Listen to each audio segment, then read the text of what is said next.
Again, now race classification in South Africa could be a thing of the past if people against race classification gets its way.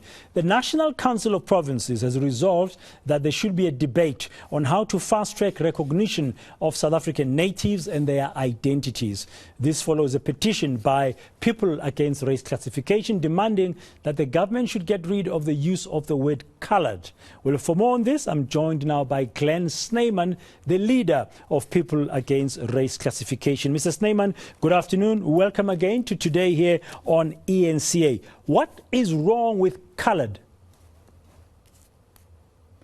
Good afternoon, Dan, and to your listeners. There's many things wrong with the word coloured. It was a word that was forcefully given to a certain people, and they just had to accept this word against their will. People were not called by the word coloured. It's a confusing word. It's a racist word to think that putting a white and a black person together to create another race. It disguises the true identity of the KhoiSan people, and it has a very negative connotation to it. Very negative connotation to it. So if currently you've been classified in the country as coloured, what should you be classified as from what you are demanding? What we as PARC propose is that if needs be, that we should be classified. We want to be classified according to a cultural identity. For in our case, it would be the KhoiSan people. But not everyone, of course, accepts this. The cultural identities is a much more moral identity to give to a certain group of people. But to think that the person looks white, he thinks like a white person, or if you look black, you think like a black person, that is wrong. So skin color identity is causing a lot of confusion in society today. And I think it is mere intellectual laziness, and that we as human beings can do better and we can move on. What about the law, for example, the Employment Equity Act? When companies are reporting of the different levels of management, they use the term black to include Africans, coloureds and Indians. I give you another law. The Population Registration Repeal Act of 1991 that is still in existence today. That repealed the previous Population Registration Repeal Act of 1950. So there's a dispute of which law the country should adhere to, because the Employment Equity Act was created in 1989, and the 4 race blocks that it takes out of nowhere, whereas with the Population Registration Act of 1950, it had a base on how they registered each citizen by. So if the race blocks was repealed by the one act of 1991, what base does the other act, the Employment Equity Act, use to support its race blocks on?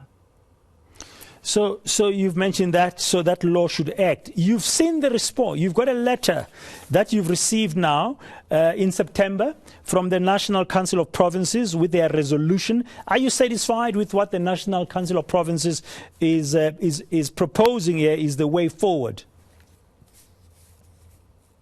After 12 years of hard work and campaigning on the streets, we are very satisfied that it has reached this level, finally, where Parliament is now going to have a national debate on the identity of South African people.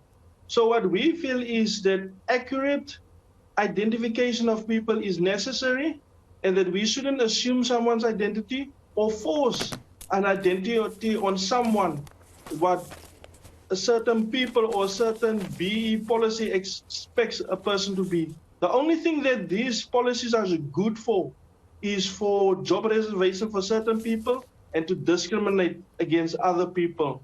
We cannot move as a South African society forward. We're going to keep on having these infights between people caused by an act of legislation. So we should consider ourselves first as South Africans, as your cap you're wearing is saying. Yes, that is correct.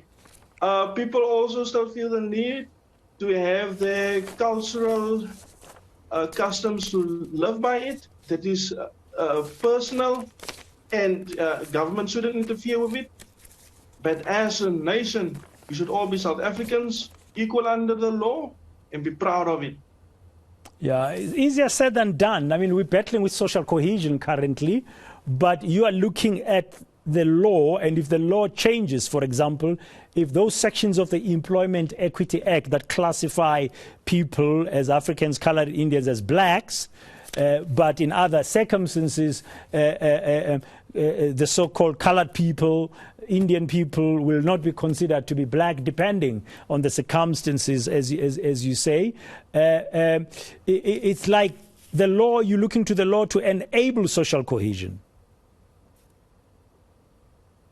Yes, race is not real, but race thinking is real. And human beings, even during the times of apartheid, when the Immorality Act existed, when people were not supposed to get married or mingle with people from different race groups, people ignored the law and they got married or got involved, even if it got them into trouble. So we cannot make a general statement like people won't mingle. People already mingle. There's always those that don't want to mingle. There's those that always have a negative stance on things. So we should just leave society and let the thing play out naturally. But discriminatory law shouldn't be on our law books. Okay. One of the decisions or the resolutions of the National Council of Provinces last month, which is contained in the letter that we have here, that it was sent to you on the 22nd of September, is that the South African Human Rights Commission should be allowed a period of 6 months to research the issues raised and report back to the House. Has the Human Rights Commission been in touch with you? Because it is you who put the pressure for so many years for Parliament to begin to look at this, the petition of the people against race classification, that you said they must look at this. Now they're doing so. Has the Human Rights Commission been in touch? Since we started our campaign in 2011, we wrote to the Human Rights Commission. And in those years, they upheld that race classification is not a human violation in South Africa. Then came 2020, then there's some doubt on their stance about it. So it would be interesting to see where the Human Rights Commission stands on this, as they vacillate on to choose, is it right or is it wrong as a Human Rights Commission. The Human Rights Commission also got, in one of their reports, a demand that on the 31st of March 2019, that the word colored should be removed. That stands in their own report. So what they do to enforce their own recommendations is also in question. So it would be interesting to see if at least at this time they can bring some changes about. Okay, finally, I've got two questions in one. What are your next steps now, yourself as an organization, now that you've got this far? And just reminding our viewers again, I mean, in place of colored, are you suggesting KhoiSan or are you suggesting black? Then we just left out another thing which is important to mention, and that is the dispute regarding African. Who should be called African? According to us, everyone that holds a South African document and is a citizen in South Africa, if it's Chinese, if it's white peoples, or Indian, should be called an African. Of course, we know the history of me being charged for being African. What we hope the future holds is that if this word colored is now being removed, taken out of the equation of the race blocks, we hope that government can find an alternative, for instance, for BEE. For instance, using a poverty barometer. And by that, see who's in need and who's not in need. But taking people on physical appearance, that is not the way to go. So what's next for you now? We have to wait for this national debate to take place. We have to wait for the Human Rights Commission to come up with a bold stance against race classification in South Africa. And we need to have the president also take a look at this. Thank you very much for your time this afternoon, Glen Snyman. At least today, our connectivity with you there in Oudtshoorn worked very well. He's, of course, from that coalition, that grouping that's been campaigning against race classification, People Against Race Classification. Very interesting discussion indeed. We'll await that national debate, and the process is going forward. The National Council of Provinces has agreed to put it firmly on Parliament's agenda.